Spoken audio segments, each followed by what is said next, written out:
चौधरी की पत्नी की आत्मा कहानी पार्ट 4। मनीषा की आत्मा को शांति मिल चुकी थी, लेकिन उसकी मौत में शामिल चौधरी की पत्नी की आत्मा अब जाग चुकी थी। वह हर रात खंडहर में लाल आंखों के साथ दिखाई देती और उसकी हंसी सुनकर गांव वाले कांप उठते। भूतों के किस्से पसंद हैं? राम कुमार चैनल को अभी सब्सक्राइब करें।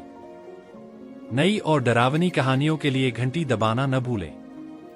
राम कुमार, जहां डर का नया पता है। धन्यवाद। धीरे धीरे गांव में अजीब घटनाएं होने लगीं। दूध अपने आप खट्टा हो जाता।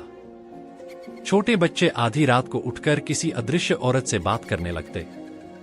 औरतें अपने घर की आईने में किसी बूढ़ी औरत का चेहरा देखती, जो कहती, मैं अभी जिंदा हूं। लोग डर गए और फिर से भैरवनाथ तांत्रिक को बुलाया गया। भैरवनाथ ने ध्यान लगाया और कहा, मनीषा की आत्मा तो मुक्त हो गई थी, लेकिन चौधरी की पत्नी के पाप इतने गहरे थे कि उसकी आत्मा अब पिशाचनी बन चुकी है। उसे रोकना आसान नहीं होगा। उस रात तांत्रिक और गांव वाले खंडहर के पास पहुंचे। जैसे ही मंत्रोच्चारण शुरू हुआ, हवा में खून की बदबू फैल गई।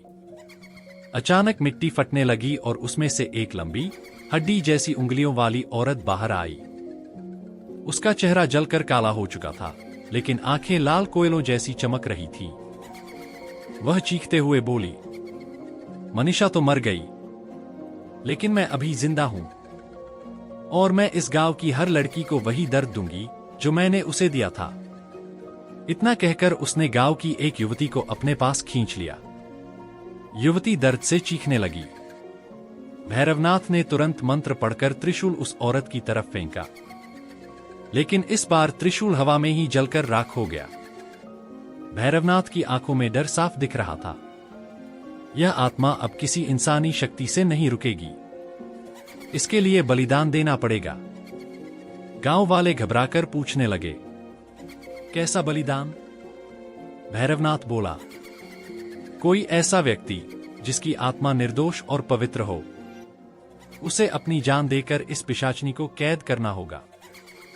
सन्नाटा छा गया।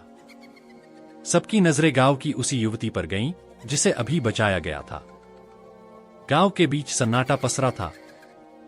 हर कोई कांप रहा था। चौधरी की पत्नी की आत्मा, पिशाचनी, लाल आंखों से सबको घूर रही थी। भैरवनाथ ने कहा, इसे रोकने का बस एक ही तरीका है, किसी निर्दोष आत्मा का बलिदान। तभी यह पिशाचनी बंध जाएगी। सबकी नजरें उस युवती सविता पर गईं, जिसे अभी अभी आत्मा ने पकड़ लिया था। सविता कांपते हुए बोली, अगर मेरी जान देकर गांव बच सकता है तो मैं तैयार हूं। गांव वाले रोने लगे, लेकिन सविता ने हिम्मत दिखाई। भैरवनाथ ने एक बड़ा अग्निचक्र बनाया और मंत्रोच्चारण शुरू किया। सविता खुद उस चक्र में खड़ी हो गई। पिशाचनी चीखते हुए हंसी, तुम सोचते हो मैं इतनी आसानी से हार जाऊंगी? वह आग की लपटों को चीरकर सविता पर झपटी। तभी भैरवनाथ ने मंत्रों की पूरी शक्ति झोंक दी। अचानक आसमान काला हो गया, बिजली गड़गड़ाने लगी और आग का चक्र तेजी से घूमने लगा।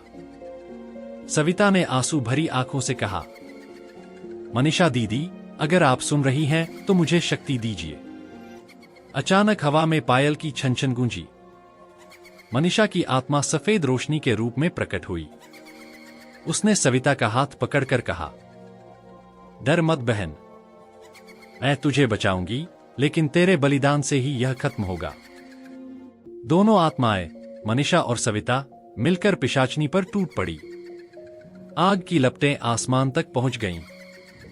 गांव की जमीन हिलने लगी। औरत की चीखें इतनी भयानक थीं कि पक्षी आसमान से गिरकर मरने लगे।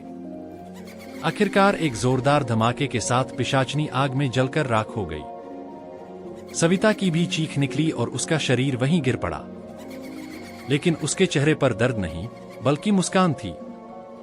भैरवनाथ ने थककर जमीन पर बैठते हुए कहा, गांव अब सुरक्षित है, पर याद रखो, हर अधर्म का हिसाब एक दिन जरूर मिलता है।